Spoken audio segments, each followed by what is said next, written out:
Hey folks, it's Abby and today I'm going to be going through my March TBR. So I have one or two books on my TBR for March, actually one more than what is behind me. Might as well start with that one because if I don't I'll forget. I cocked up when I was doing my bullet journal and I wrote down the wrong book that I want to listen to via audiobook. I have it, so I'll listen to it anyway. It's just frustrating. So it is Clap When You Land by Elizabeth Acevedo, so I'm going to be listening to that at some point this month. But the book I intended to listen to, I may as well show you now, is Champion by LaRue. So I'd already done different things that meant that this is just, yeah, so I'm gonna have to do both.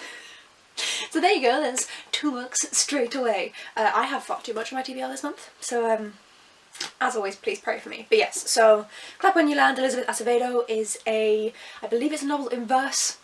I love The Poet's X by the same author, and she's writing about a unknown or little known tragedy outside of the communities of one of the Caribbean islands.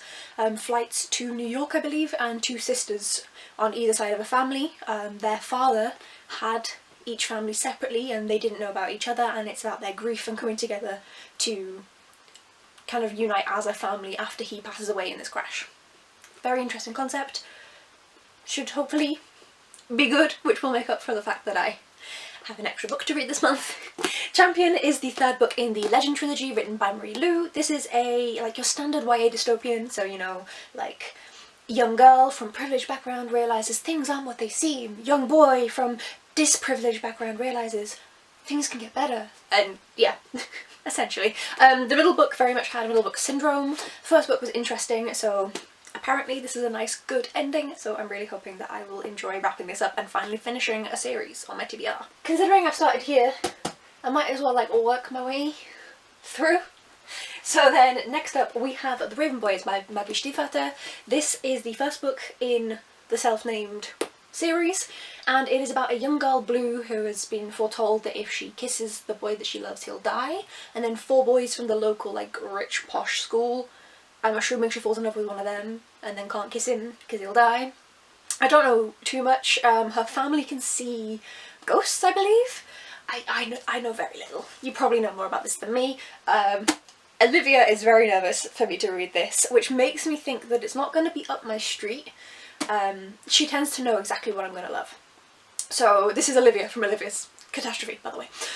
So yeah, she tends to be really good at knowing when I'm going to love a book. So I don't think I'm going to love this, but I do think it's still an interesting premise and it's something that I could still enjoy. It's very much in the balance, so we will see. I do hope that I love it, but we'll find out. Then one that Olivia hates, and Hannah from That I Am, and that is American Gods by Neil Gaiman. Me and my partner both ended up with an edition of this each, and he enjoyed it. Olivia and Hannah did not, because of I think part of it was the story and part of it was the content, a lot of use of racist words, racist terminology by a white author, and a lot of sexism and racism throughout the book. It will be interesting to see where I fall on this. I am hesitant to read a book with the N-word written on page by a white author, but I'm just going to read through it and see what happens. I have it on my shelves. I want to read it because he read it and liked it, and I want to get it over and done with because Hannah and Olivia read it and hated it. Essentially. I don't know much about what it's about. Some guy gets out of prison, his wife's dead, and then some god comes along and screws things up. Congratulations, the book. Then next is, because they're in size order and then height order, don't ask why. Next up is The Counterpunto Cristo by Alexandre Dumas. We are, well, I've not read today's chapters. I'm filming this on 28th of February. We will be 486 pages into it once I've read my chapter, and we want to get to page 710 by the end of March. We're making good progress with this, reading one chapter each day, more or less. This is difficult to describe. We follow Edmond Dantes. He is wrongfully imprisoned. He's stuck in prison for many years, but he learns a lot whilst he is there, and when he gets out he decides to enact his revenge against the people who purposefully put him in prison for their own selfish gain. And it is very complicated, very interwoven. The methods that Dante has come up with to get his revenge are just fascinating. So I'm very much enjoying this. So yes, and we have hit over the halfway mark, which is very exciting. Did I even say I'm reading that with Olivia Savannah from Olivia's Catastrophe? You probably know this by now if you watch me. Then next up I want to read I Am a Cat by Sōseki Natsume. I'm probably saying that wrong. And this is kind of the Japanese cat novel that inspired the other ones, like The Guest Cat, The Traveling Cat Chronicles, and The Cat Who Saved Books. My partner got me this and the other three for Christmas, kind of like a little set for me, so I am really excited to read the others, and this is the biggest one, but it's also the first. So I want to read this and kind of have that as a base layer for me to then go on to the other books for. If I do end up struggling with the fact that I do have a bigger TBR, this is actually 3 volumes in one bind-up, so if I struggle, I will read the first volume, and then try the second, and then try and finish the book. Hopefully I won't, hopefully I'll speed through it, but yes, so I'm going to read this. This is just one of the most original and unforgettable works in Japanese literature. So it is literally just the point of view of a unloved, unwanted, wandering kitten who spends all his time observing human nature. Then for another hyped one, we have The Invisible Life of Addie LaRue by V.E. Schwab. So this, as you can tell, I got the fancy illustrated edition. This book most people know. A young girl named Addie LaRue in like the 1700s makes a deal with the devil to live forever, but the kind of bad side of this, because the devil, is that no one ever remembers her until someone does. She's in a bookshop one day, I think she like stole a book and then came back to like get a different book, because like, why not if no one remembers you? And the guy's like, you were in here yesterday, you stole a book, and she's like, what the fuck? That's what I know about it. I believe it's some sort of romancy sort of thing. This is indicative of like some sort of romancy thing, so we'll see. I don't really know too much about it. I know that Hannah from That I Am hated it with a fucking passion, but I also know it's really, really hyped and really, really loved, so obviously I hope that I love it, but if not, at least I will have a partner in my hatred, so we'll see. We'll see what happens. Then finishing up another series with Cathy's Ring by Stewart, Weismann and Brigg. I've discussed this before. This is not exactly well known, especially because I picked this up in probably like 2013, and that's if I'm being kind to myself, probably earlier than that. I bought books 2 and 3 in the US without access to internet, not knowing that I didn't have book 1. Wasn't able to get book 1 until 2021. Read the first 2, this is the final one. It is contemporary mystery with supernatural elements woven within of immortality, and throughout the pages there's lots of doodles included, and there's always some sort of like extra element. So this I think has some sort of poster in the back. I've not taken it out yet because I've not read it, but the very first book has like notes from someone's diary, slips of receipts and things like that that you can actually take out and manipulate to go along with the story. So very interesting, very fun. I would have loved it even more if I'd read it at the time, but circumstances, I'm glad I'm getting to read it and enjoy it now. We're down to the last 4. So first up, Super Volcanoes by Robin George Andrews. I tried to start reading this in February. I didn't have time, so I had to just put it down and accept that I didn't have the time. This is a non-fiction about volcanoes by a volcanologist, and this was gifted to me by my wonderful mother-in-law, so I really do just want to sit down and read it and enjoy the volcanology. If this is your first time watching my channel, hello! I did an MSc in Geological and Environmental Hazards, and I focused on Mount Vesuvius. I like the fire mountains. So I'm very excited.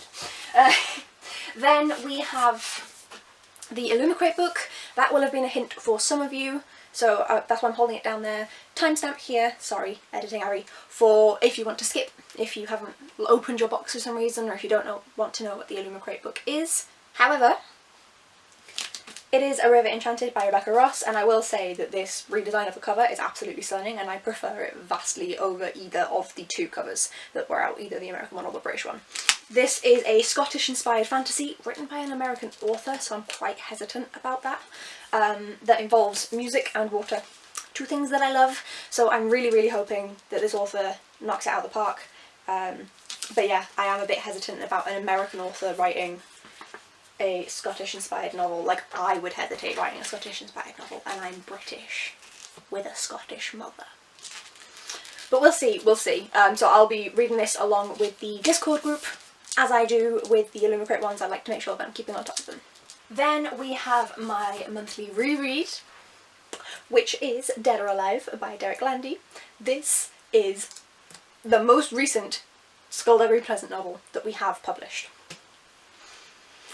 We're reading this in March, and in April, Until the End comes out, the final ever Skullduggery Pleasant book. So the book ended up, like the last release ended up being pushed back, which means that the Dead Famous read-along has been timed perfectly, completely by accident. Hannah, well done.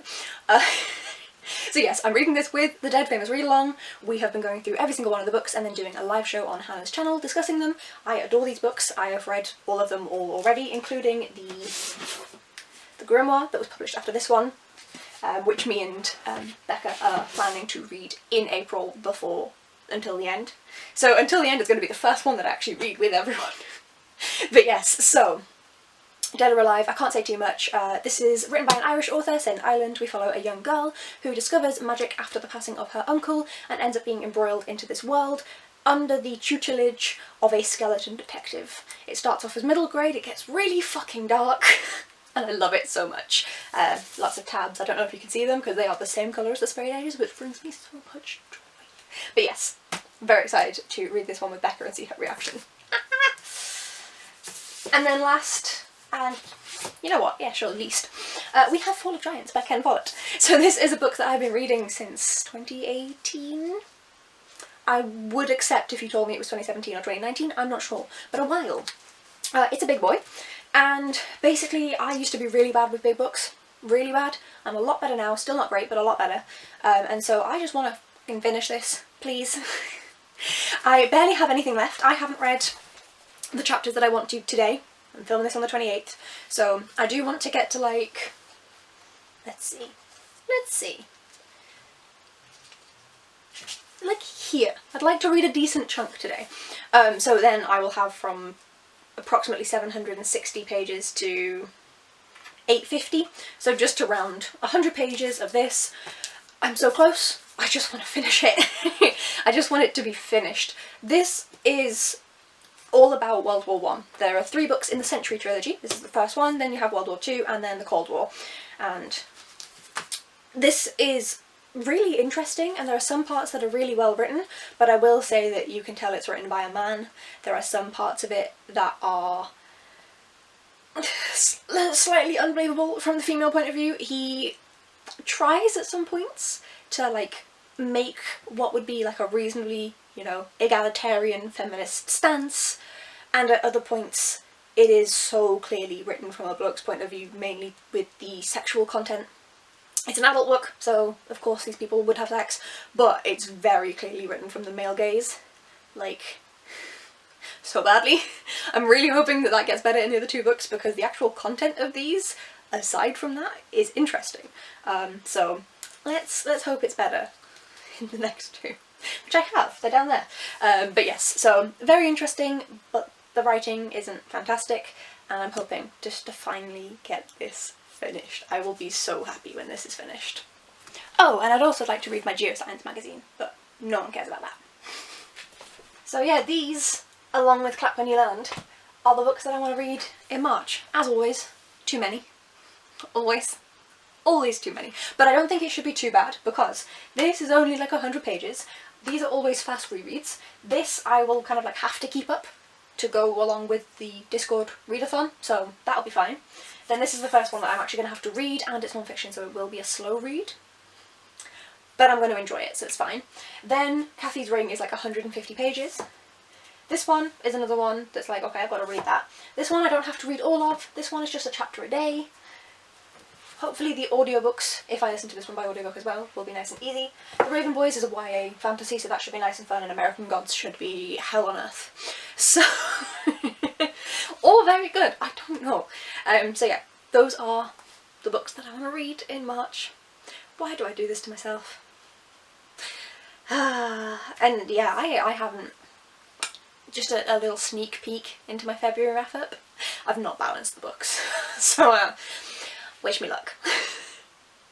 Let me know down in the comments below, folks, what you want to read in March. If you've made a TBR, video, post, whatever, link it down below for me, or just tell me the book that you're most excited for. And if you've read any of these, tell me what you thought.